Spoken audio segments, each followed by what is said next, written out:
I just tried again and getting no luck.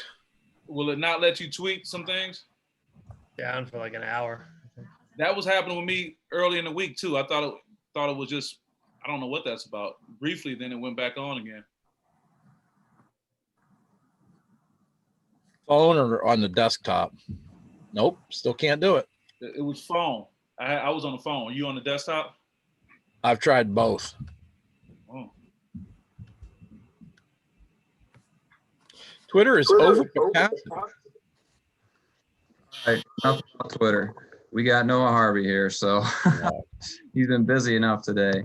No, we appreciate you joining us after a long day and practice and everything. And we'll take some questions in the chat for a few minutes. Drew Beesley will join us after Noah. So we'll get things started. And if you have any questions for Noah, fire away. We'll start with Chris Solari from the Detroit Free Press. Hey, Noah, I hope you're doing well. How was your off season? Kind of walk us through March all the way up to when you got back on campus and just what the summer was like. So we were able to get together a little bit with all the new coaches before we had to all get sent home. So that was a good thing. You know, it was tough going home with the whole new coaching staff. We weren't able to be around those guys all day. It wasn't fun. We were all eager to kind of learn the new defense and learn the new offense, kind of get to know our coaches and all. But that all happened. Once we got back from quarantine, we really just focused on training and got to know the strength coaches really well, kind of bought into their program because they have a new set of deal with them. And then football came by, started up on camp one, got to do a little bit. As you guys know, we weren't able to really hit it that hard, and then had to stop the season again. So that was probably the most upsetting part, is the stopping of the first camp that we had. You know, we were all pretty disappointed. We were all ready to go, eager, but we also had a little anticipation because we didn't know how it was all going to go. So that was a pretty big bummer. But now that we're back, you know, we're all locked in. We're all bought in. We're all excited for next week, and we're just looking forward to it. As a follow to that, how, when you started getting the pads on, started hitting in late September, early October, could you tell if there was any rust as a group to kind of shake off, and do you feel like you've done that? Well, yeah, there's a little rust. I mean, we weren't able to have spring ball. You know, the last time we put pads on was in December in the Pinstripe Bowl, you know. So there's a little rust. I mean, that's shooken off now. I mean, Coach Tucker, he's an intense guy, and we got after it. We got after it pretty hard. So that rust is gone. It's been gone for weeks. We all feel like we're back into the swing of things. So we're looking pretty good right now. Next question is from Matt Wenzel with MLive.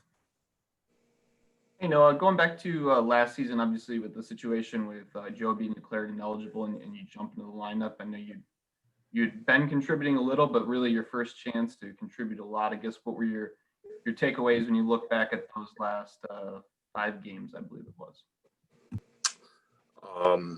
Yeah, it was very unfortunate what happened to Joe. I mean, we're not all happy about it, but you know, our coaches always would say, when you get an opportunity, you got to take it. And I had my opportunity. I finally got it, and I went full stride with it. You know, I tried to perform. I was playing next to guys that they had to count on me, you know, so I had to perform to my ability, and I'm lucky enough to get that game experience. Now coming into this season, I'm able to have a little bit of that, and I can kind of help lead guys that haven't had that much game experience into this season. So kind of taking it by that. Okay, and you guys shuffled positions a little bit late last year after that, and I think you played both outside spots, if I remember right. I guess where do you see yourself fitting in a new defense, having the ability to play more than one position, and what do you, coming off what you did last year, finishing strong with the I think the big game in the Pinstripe Bowl, that springboard you or motivate you even more going into this fall? Well, yeah, like you said, last year I was able to play all positions. I played strong side, weak side, and middle. You know, I was able to get the experience on each of those positions. You know, I'm gonna play wherever the coaches put me. You know, they set a standard. We play fast, we play physical, play smart, and wherever Coach Hazleton puts me, I'm gonna do my job there. Thank you. Next question is from Stephen Brooks with 24/7 Sports. Hey, Noah, I hope you're doing well, man. Thanks for doing this. I understand you're not gonna show the full hand and everything, but I don't think we're gonna see you guys until the Rutgers game. So at this point, sort of walking that line, I guess, if you could, just what can you say about what is different defensively that you guys are doing, or even if just at the linebacker spot, some things that you're doing differently or asked to do differently now, as much as you can or feel comfortable with. I mean, what are sort of the differences of what you guys are doing now? I don't know how far I can go with this, Ben. I mean, linebacker position is going to be the same no matter what defense. You got to be physical. You got to be smart. You got to be able to lead the defense. You got to be able to talk and communicate to the guys in front of you and the guys behind you. I mean, there's really not much that's different. I mean, we got a different scheme and whatever we're doing, but there's not much to it. What about with Coach L's just being a new voice there for you guys? What sort of pointers does he bring to the table? What sort of things does he really harp on at that position? In our position, he gives us some freedom. We're allowed to make plays, play fast. We got to make the guys right, make the whole D lines, like he always says, we're linebackers. We back up the guys on the line. He tells us to give the D line some food because they're doing all the hard work for us and we're kind of just cleaning up after them. So that's one of the things that he's always harping on. Thanks, man. Next question is from Lindsey Huddleston. All right, thank you, Noah. We had Coach Trussell on yesterday, and he talked about buy-in. He really emphasized this. It's a term that's kind of used a lot in sports and in the professional world. What does buy-in mean for you at this point in your career at Michigan State? Buying in with the new coaching staff and everything, we gotta trust them, and we gotta believe in what they're doing. And as an older player, I'm bought in. I bought in, and I got to show the younger guys how to buy in.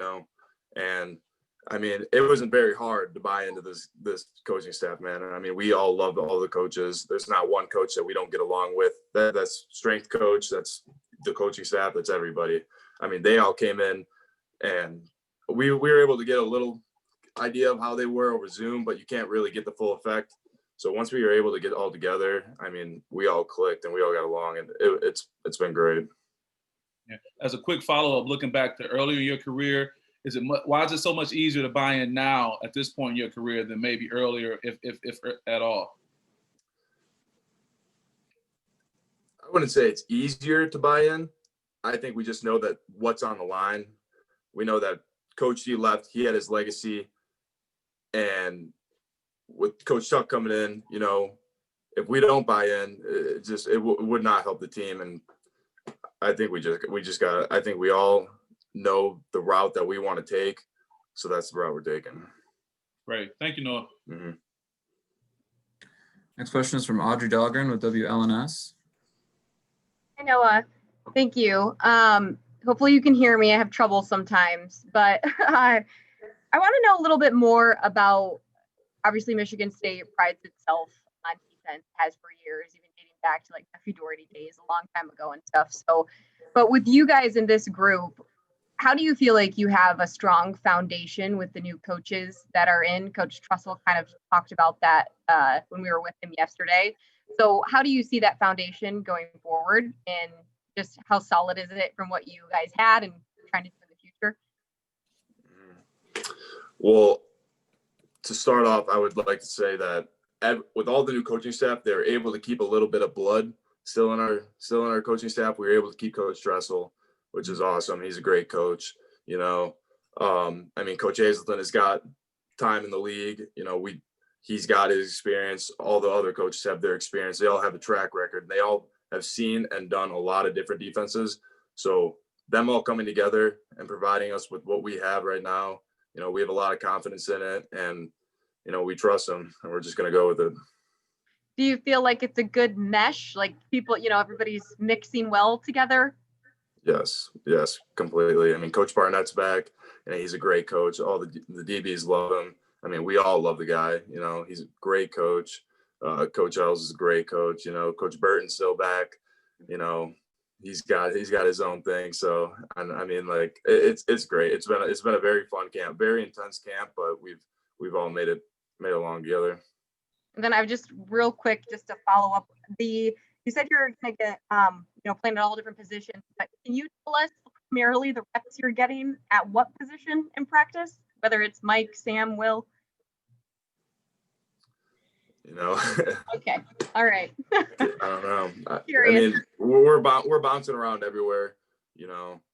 I mean, what comes on Saturday, I mean, you guys will see, but you guys will see. Okay, thank you. So good time. We got one more before Drew joins us from Jim Comparoni with Spark Magazine. Hey, Noah, thanks for taking time out. It's good to see you again. Hey, I think on the roster, you're up about 11 pounds to 240 pounds over last year. Was that a target weight for you, or is that something that just kind of happened as you've gotten older? That has been a target weight. I mean, I've been trying to get to that weight for years now. I mean, I know I can play. I'm a leaner guy, so I know I can play at that kind of weight, and I've been chasing that goal for a long time. I finally hit that goal. I mean, with the new, I get a lot of help from Coach Powell and the strength staff. He's been helping me out with my eating and everything, and training and dieting. So I've finally been able to hit that goal. I feel good at it. I feel like I can move pretty well. I feel like I'm strong. So thankfully I got it. I just got to keep it now. Kind of a dumb question, but can you tell us why you wanted to get up to 240, and do you feel it on the field? What is it giving you? Yes. I feel better when I weigh more on the field. I feel stronger. I feel like I'm more powerful on the field. Just an overall sense of confidence when I can actually get up to that weight. It just helps me out with everything. All right, one more thing. I think Drew Beesley is going to be with us here in a second. What can you tell us about Drew Beesley and what he's doing in practice and how he's coming along as a player? Drew Beesley's actually had a very good camp this fall. He's playing his DN. He's been looking really good at pass rushing. Just overall his responsibility. He does his job and he does it really well. Thank you. Mm-hmm. All right, I think Noah saw that Drew was on the call, so he had to say some nice things about it. Thanks for joining us, Noah. I know you've had a busy day. I really appreciate it. We'll talk to you soon. All right, appreciate it, Ben.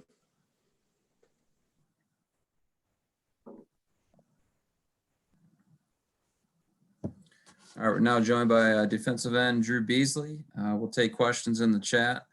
We got a few minutes here. We'll start with Chris Solari from the Detroit Free Press. Drew, good to see you. I guess, the big question coming into this year on the defensive side is that front four and trying to replace those guys that have been in front of you. I guess first, what did you learn from Kenny and Mike and Ray? And secondly, how important is it to have Jacob back and as well as you and Jack getting experience last year? Well, Kenny, I looked up to him a lot, and, there's no replacing Kenny. There will always be one Kenny Willekes. He always emphasized on hustling the ball, getting to the ball. Same with Mike and Ray. They were just thumpers that were always trying to get the ball and being disruptive. And I feel like that's what, guys like me and Naquan and Jacob Slade, they really learned from those guys as well.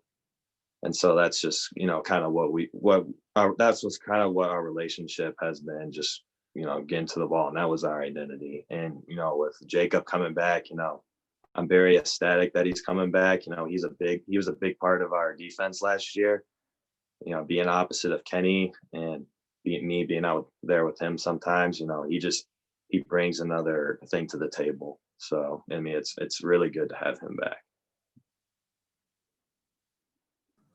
Next question's from Matt Wenzel with MLive. Drew, as a guy that is, fifth year senior now, who came into the program as a walk-on, you had opportunities elsewhere, and you've kind of worked your way into the rotation slowly, and now seems like there's a bigger opportunity. I guess how do you approach this season? Just your outlook with what you know is in front of you. Well, I mean, it's definitely, a different season kind of deal situation that we're in, with COVID and everything. But, my mindset is, just prepared for whenever the season's about to start, and it ends up starting next weekend. So I'm ready to go. And my mindset is just to play each game like it's going to be my last. And when we saw you last year, I think the Northwestern game, if I remember right, was a big game for you. I think you had a couple of TFLs pick. You're pretty productive in the reps you got. I guess what's the next step for you if with potential to be a starter now that there's an opening? Well, I mean, part of that is just, taking advantage of every opportunity that you have and making the most of it. And I plan this season to make the most of every opportunity that's given to me. So expect a lot of great things from me as well as our defense this season because, we're coming. Thank you. Mm-hmm. This question is from Lindsay Huddleston. Hi, Drew. Keeping with the theme of buy-in, that's what Coach Trussell was talking about yesterday, as well as Noah a moment ago. What's the easiest part about buying in right now, and what can be some of the toughest? And definitely don't want to get you in any trouble with that answer. Well, I mean, part of it is just being coachable. And, if you really want to play, you're willing to be coachable. You may not like, some of the things that, the coaches bring up or, whoever brings up. I mean, it's part of it's just being open, being coachable, and doing what's best for the team. So with that coachable part, what role do you play with other players who may not be at that coachable part? Coaches play a role, but what role do players play in helping with that? Well, I mean, I have gained a little bit of success at this point, and other young guys especially, I feel like they look up to me a little bit, and I just tell them, you want to get to here, you gotta, let loose and be coachable a little bit. And I feel like they're starting to understand, what that really means. Because like them being in high school and stuff like that, they were just kind of doing their own thing. So like as they get to mature, like that's just that part of being coachable is the most important part. Great feedback. Thank you. Mm-hmm. Next question is from Jim Comparoni with Spartan Magazine. Hey, Drew, thanks for doing this. Coming out of De La Salle, I think you're the school's all-time leader in tackles for loss. You had offers from MAC schools, Army, and Air Force. Came to Michigan State as a walk-on, if I'm not mistaken. Why did you come to Michigan State? What did you want to do coming to Michigan State, and how difficult of a decision was that? Well, that was a very difficult decision for me and my family. And I kind of just looked at it as if I was just a regular student. Like if football wasn't part of the equation, would I love going to school here? And for Michigan State, that answer was an obvious yes. And, the only thing that I didn't have was a scholarship. And, with all the other offers that I had, I didn't really fall in love with the school and the program and everything that was going on there.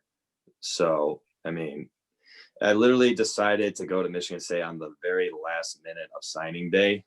So that was a bit stressful for me. And then I prayed on it. And then, I made a decision and I haven't looked back since. And I feel like that decision really paid off. Do you feel you're on track to being what you wanted to be as a college football player? Absolutely. I mean, just slowly but surely. I mean, playing behind guys like Kenny and Jacob, it's kind of hard to achieve that success like as soon as you want it to. But, just being patient, your opportunity is going to come, and mine came, and this is the time. All right, you were a surprise starter at Arizona State 2 years ago, played even more last year. In what ways are you better now than last year? I know you're 12 pounds heavier. You're just kind of getting bigger and stronger as you get older. How are you better than last year? I feel like I have a better understanding of the game, and, my mind is moving faster, when I'm on the field and I'm not panicking, and, I'm able to play at a high speed and not have to think too much, because normally football players, they play good when they don't have to think as much. All right, one other thing we know about Jacob Panashuk and yourself, there's other defensive ends that need to step up. Can you tell us who's playing well at defensive ends that we've not seen yet? Well, Camp and Fletcher, they've been very good this camp, and a handful of young guys such as Jeff Petrowski. He's an incoming freshman. He's been looking very good this camp, despite not having an off season with us or a training camp whatsoever. Diari Todd's another guy that you might see. He's very hard worker and very productive on the field. I mean, we have a lot of good guys that have great potential, and they'll take advantage of their opportunity when it comes. All right, thank you. Yep. Next question is from Stephen Brooks at 24/7 Sports. Hey, Drew, I hope you're well, man. I wanted to follow up on something you said just a minute ago. Could you walk me through that story? You said like the very last minute on signing day is when you truly made did you wake up thinking you were going to sign somewhere else that day or something? Like how did that all unfold? I mean, it was like 11:50 at night. I was just in my room, just thinking to myself, and then I pulled the trigger, and then I called Coach Salem and Coach D'Antonio, and they were ecstatic that I was coming, and I called the other coaches that offered me and told them where I was going, and they hung up the phone, and I guarantee you they all thought I was crazy because I turned down a scholarship. And so it was a very tough decision for me, like I said, and I feel like that gamble of not knowing when I would get a scholarship has really paid off for me. So just to clarify, that was like the night before signing day then, where you sort of made up your mind, or you're talking about 11 at night the day of? Okay. And what I actually wanted to ask you, I'm sorry. We know Jordan Reed's not playing. Coach Tucker had said that a little bit ago. So who are some guys that you're going against on the edge, on the offensive line, that have impressed you or that are stepping up there?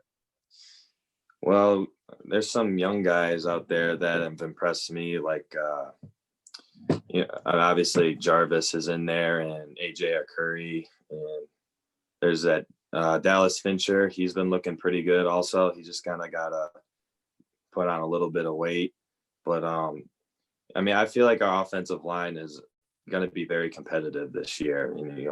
They've been very competitive this camp so far, and I feel like they're just itching to finally be able to hit into somebody else. So thanks, man. Yep. Next question is from Jason Lewis. Hey, Drew, thanks for joining us tonight. One of the guys that you just mentioned of the young guys was Michael Fletcher. What have you been most impressed with him, and what have you seen from him mostly during camp so far? He just has a motor that doesn't stop. He's ball hungry, and he's willing to run through you no matter what to make a play. His motor's just nonstop, and he's relentless. And that's what Coach Tucker prides on, is being relentless and getting to the ball and trying to make a play. And I feel like Fletcher really exemplifies that. Thanks, Drew. Mm-hmm. Looks like we got time for one more. We'll go back to Stephen Brooks with 24/7 Sports. All right. Hey, Drew. I was watching some Kansas State stuff, trying to see what Coach Hazelton had done in the past, and I saw a good amount of the time they stood one of their ends up. I'm just curious if this year, for you guys, the two end positions, are those more different this year than previous years, where they're maybe more similar? Curious your thought on that, or how much you can say there. A lot of the things that Coach Hazelton's defense, it kind of carries over from what we did last year. So there's really not much that I've really had to change. I mean, there's maybe a couple tweaks here and there, but I haven't had to change much, and then I can just be myself and go play and not have to think as much. So sure. Thanks, man. Yep. Drew, we know you've had a long day of practice and everything, so really appreciate you joining us tonight, and we'll see you next Saturday against Rutgers. I appreciate you guys having me. Everybody stay safe. All right. Thanks, Drew. You as well, Drew. Be well. Thank you. Thanks, Drew.